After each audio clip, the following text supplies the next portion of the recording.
You're listening to the Grassroots Church podcast. We're a Jesus-centered community in Thunder Bay, Ontario. You can learn how to participate more by going to our website at grassroots.church.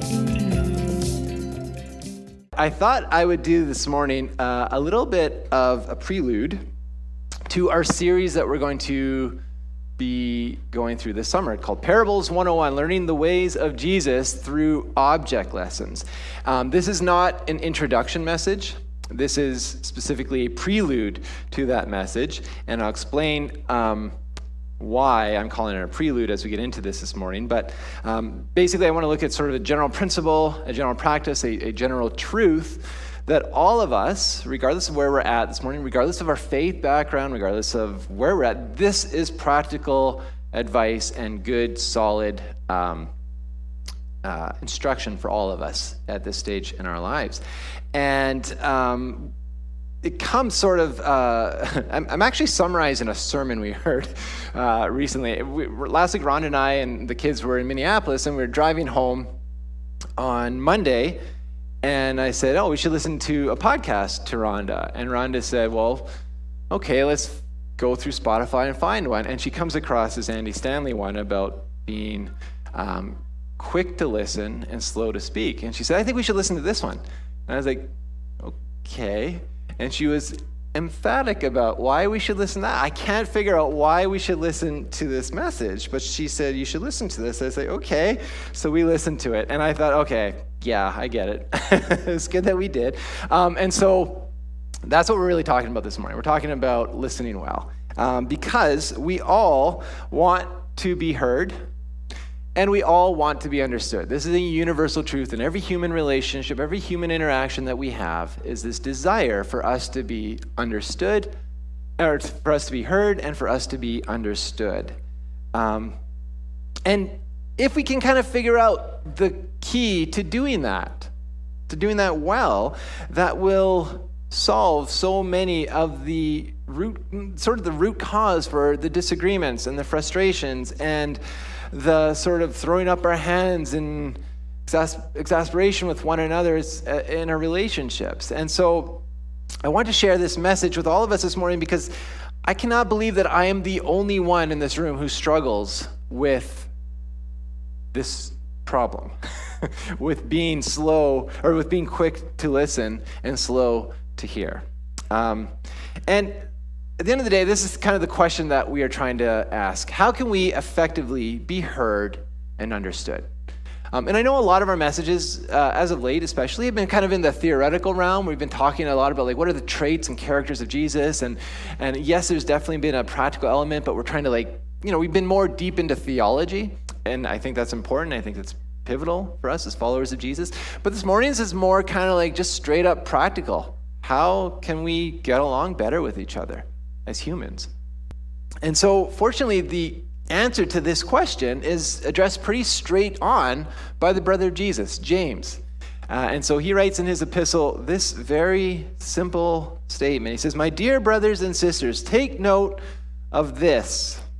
Everyone," so not just moms and dads, not just kids, not just your boss, and not just the employees, and not just your spouse, but you too. Everyone, all of us, should be quick to listen, slow to speak, and slow to become angry. So, quick to listen. Think about that for a second. It doesn't make much sense. What is he talking about? Being fast to hearing. Like, how do you speed up your hearing?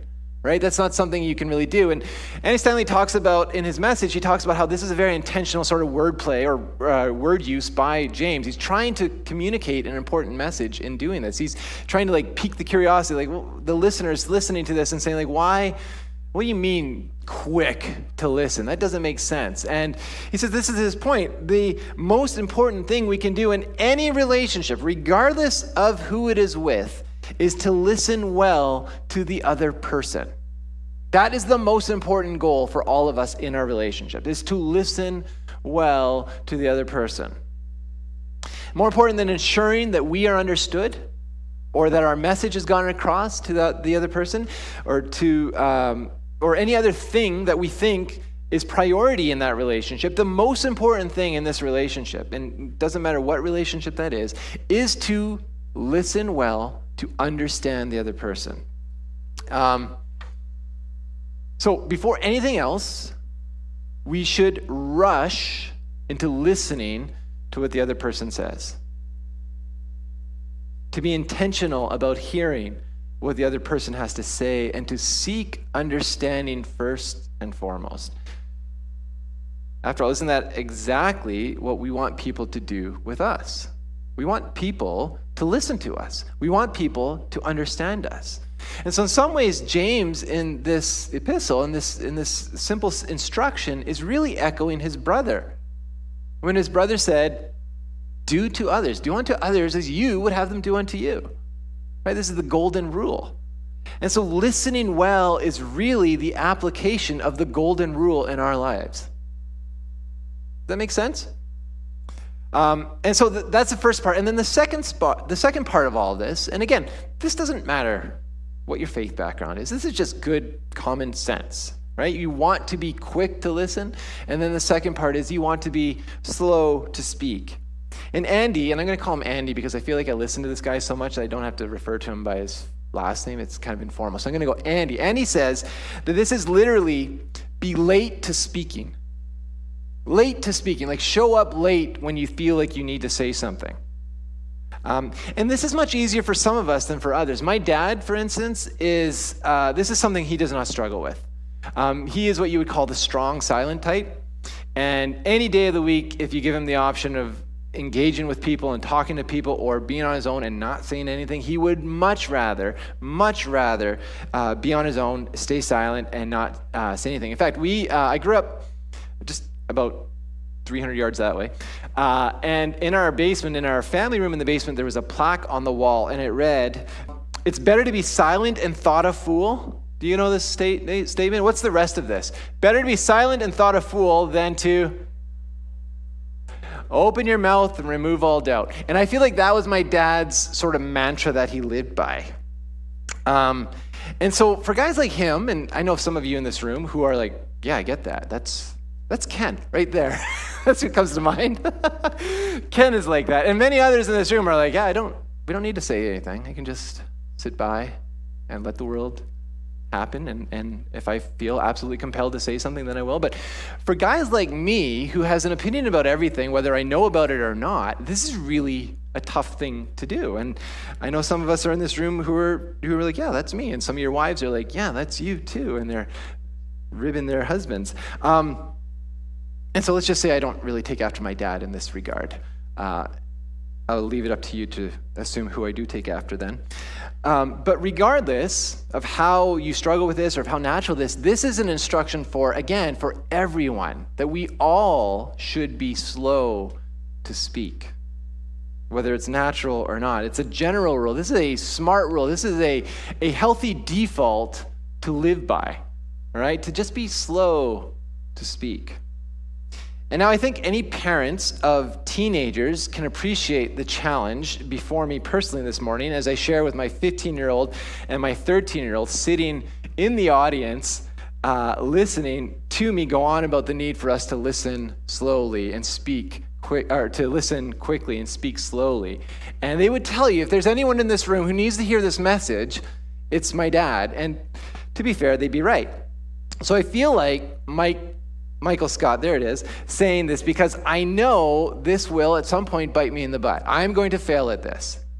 And one of the hardest things in this new gig that I've taken on as pastor is sort of the ridiculous accountability that happens with my family after I speak on a Sunday morning. I literally have to practice what I preach. And if I fail to do that, they will let me know. And so that has been like just this ongoing struggle. But I also hope that my kids have been paying attention to the messages about grace that I have been giving over the year as well. And that they are as much attuned to that as they are to this message this morning. But really for me, parenting is the hardest. This is just personally for my sake. Parenting is the hardest of all of my relationships when it comes to quickly listening and slowly speaking.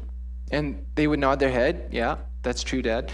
And the reasoning for me is because in my mind, I think, okay, like I've lived a bunch, right? Like I've got buckets of wisdom and life experience.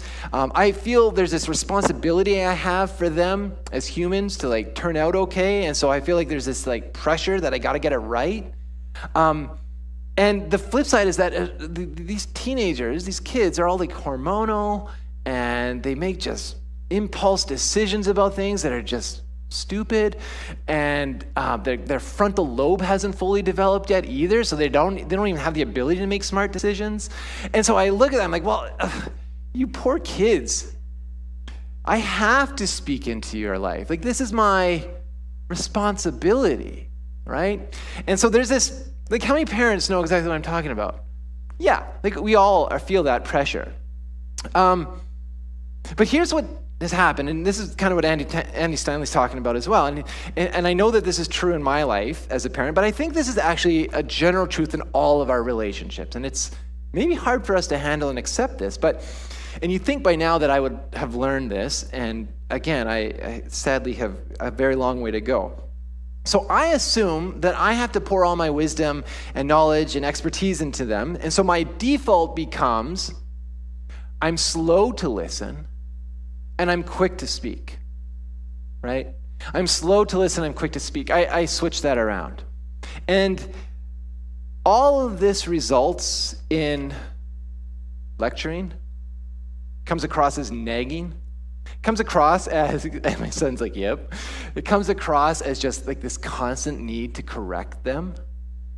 And what does that do in my relationship with my kids?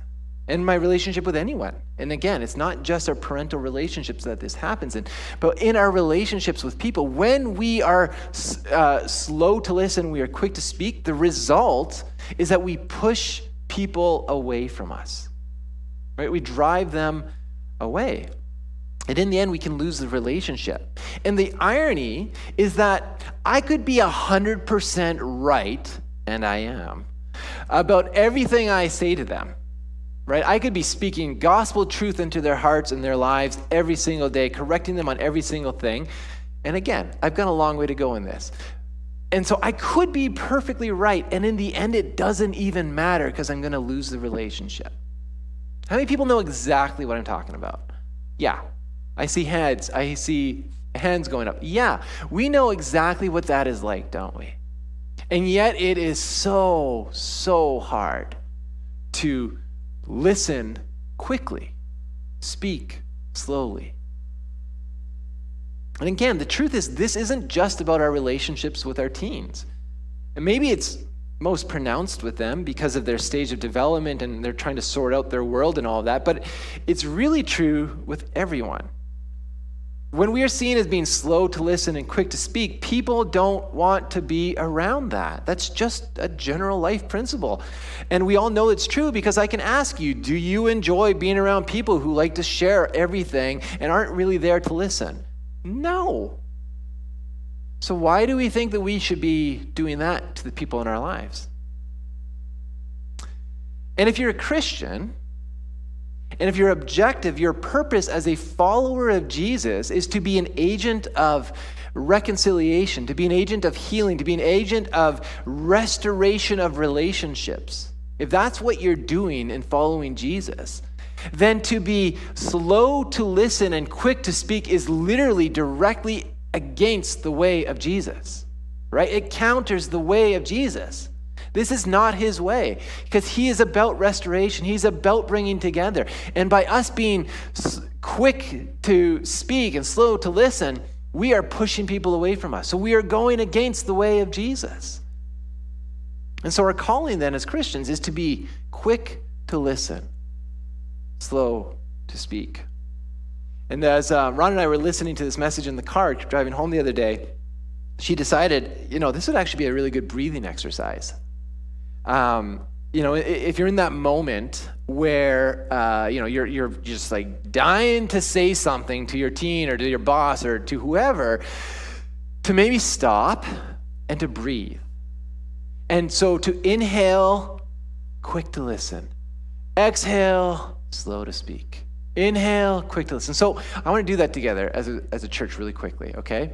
We're going to just do this 3 times. We're going to say it. As we say, we're going to inhale, quick to listen. We're going to exhale, slow to breathe. I know it's a little bit kooky, but let's try it anyway. Okay, ready, everyone?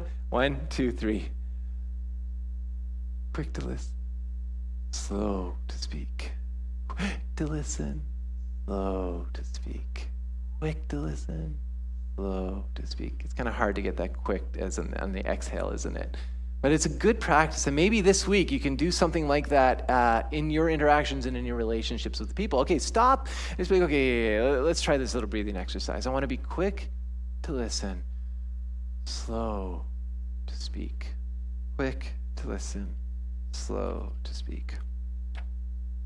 And then the last part of this verse is simply slow to become angry. And so here's the thing. If we are quick to listen and we're slow to speak, then it will become much easier to become slow to anger. Let me say that again.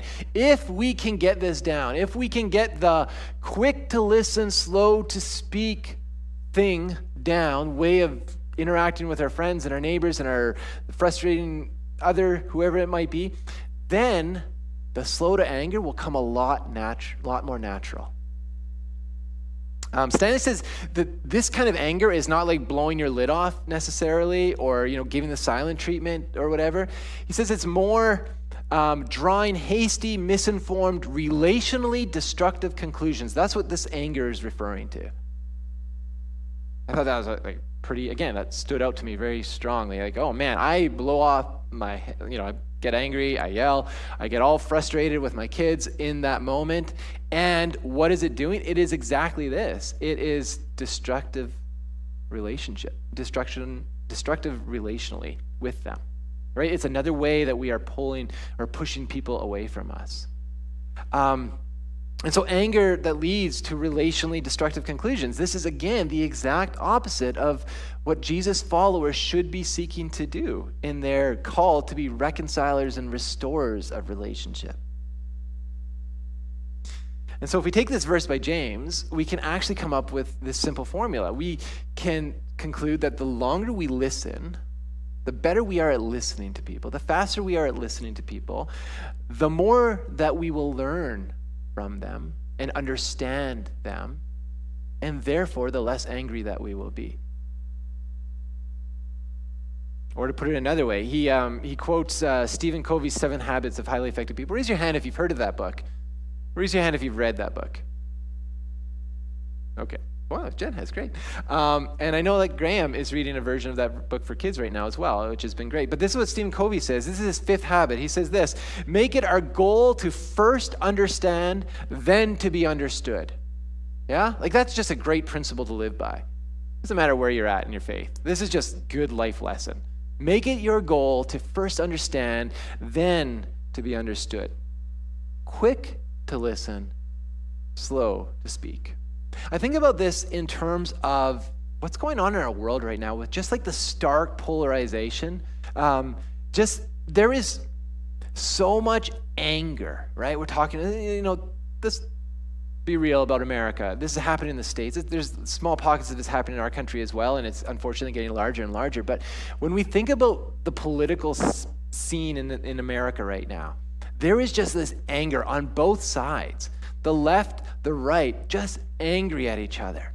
And I wonder if it's not because there is a lack of being quick to listen and slow to speak, right? If there's just this hastiness that we just need to let our voices be heard. It doesn't matter what the other person thinks or how they think or why they believe what they believe or how they got to these conclusions, as ridiculous as they may sound to you and I, right? To learn this art of being quick to listen, slow to speak. I wonder if that wouldn't help with this problem of polarization and the resulting anger that is just filling the news channel, in our news feed, and everywhere on our social media. So parents, try to understand your kids before spouting off your infinite wisdom to them. Why? Because in the end, it will lead to less anger. And kids, same goes for you. right? Try to understand where your parents are coming from, right? Try to get what it is that's at the heart of what your parents are trying to teach you and what they're trying to say to you. It's not coming from a place, I know it's not. It's not coming from a place of trying to punish you or hurt you or get mad at you just for getting mad at you. It's coming out of a place of love. If we could experience, or if we could see that, I think our relationships would be healthier. I know ours would be. It's a lot easier said than done. And we need to extend grace to each other in our failings along the way. But man, what a principle to live by if we could just get that. So, and in every relationship, regardless of parental-child relationship or whatever, let us strive toward understanding first before we are understood. Let us make that our goal. Okay, so I mentioned at the beginning that this is a prelude to this series. And I want to just close explaining why this is a prelude. But first, I need to explain what this next series is going to, like the format of how we're going to do it. So I want to envision it as sort of like going to summer school this summer. Everyone's like, yay, summer school.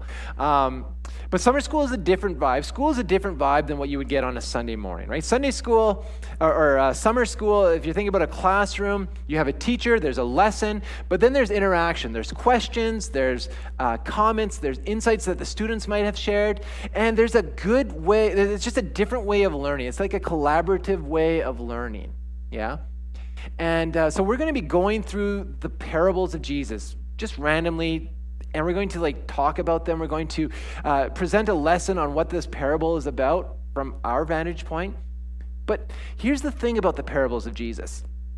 Now, sometimes Jesus would have like a single meaning for the parable. I mean, probably oftentimes he had a single meaning, but sometimes Jesus would explain what that meaning would, that parable would mean. So he would go and he would speak to the crowds and he would say, you know, give a parable about whatever, and everyone would be like scratching their heads. And then later on, he would like be before just the disciples, and he would say, okay, you guys, here's what I meant when I said that parable. And he would just say, this is what this meant, this is what this meant. And he does that a few times throughout the Bible. We'll probably look at a few of those. But more times than not, he doesn't explain it. And that's sort of the beauty of the scriptures. That's sort of the beauty, especially of the Gospels and the stories told in the Gospel, that there's some mystery to this, that there is room for interpretation as to what these parables mean.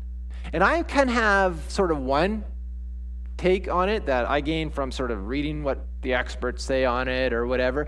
But you, coming from a different walk of life, coming from different experiences, coming from a different background and how you've read the Bible, you might have a very different understanding of some of these parables. And I and all of us around you want to be listening to that. We want to hear what you have to say, and we don't want to dismiss those views. So I want us to have this more interaction. So I have two hopes. These are my two hopes. My first hope for this series is that we be open to what might stand out, what might be said to us by one another, whether it's in this room, whether it's through the Holy Spirit, whatever, and that we would be willing to share our insights with the larger community. So there's this ask that as we go through a parable, that I am asking you to put on your student hat. And this is for older folks and younger folks alike. There is no rules here about what's accepted or what's not, other than like kid-friendly. I don't think I have to say that.